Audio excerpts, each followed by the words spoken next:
Shantanu, the king of Hastinapur, was married to Ganga, with whom he had a son called Devavrat. Several years later, when Devavrat had grown up to be an accomplished prince, Shantanu fell in love with Satyavati. Her father refused to let her marry the king unless the king promised that Satyavati's son and descendants would inherit the throne. Unwilling to deny Devavrat his rights, Shantanu declined to do so, but the prince, on coming to know of the matter, rode over to Satyavati's house, vowed to renounce the throne and to remain celibate throughout his life. The prince then took Satyavati home to the palace so that the king, his father, could marry her. On account of the terrible vow that he'd taken that day, Devavrat came to be known as Pisham. Shantanu was so pleased with his son that he granted to Devavrat the boon of choosing the time of his own death. In time, Shantanu and Satyavati had 2 sons. Soon thereafter, Shantanu died. Satyavati's sons still being minors, the affairs of the kingdom were managed by Bhisham and Satyavati. By the time these sons reached adulthood, the elder one had died in a skirmish with some Gandharvas, heavenly beings, so the younger son, Vichitravirya, was enthroned. Bhisham then abducted the 3 princesses of a neighboring kingdom and brought them over to Hastinapur to be wedded to Vichitravirya.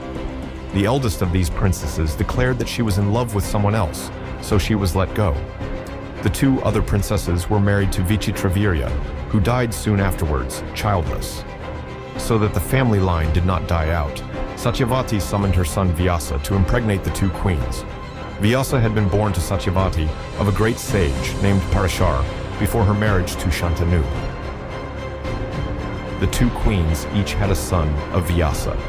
To the elder queen was born a blind son called Dhritarashtra, and to the younger was born an otherwise healthy but extremely pale son called Pandu. To a maid of these queens was born a son of Vyasa called Vidur. Bhisham brought up these 3 boys with great care.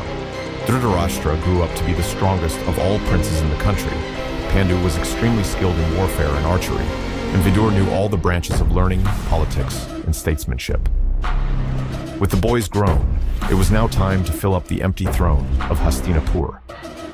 Dhritarashtra, the eldest, was bypassed because the laws barred a disabled person from being king. Pandu, instead, was crowned. Bhisham negotiated Dhritarashtra's marriage with Gandhari and Pandu's with Kunti and Madri. Pandu expanded the kingdom by conquering the surrounding areas and brought in considerable war booty. With things running smoothly in the country and with its coffers full, Pandu asked his elder brother to look after the state affairs and retired to the forests with his 2 wives for some time off.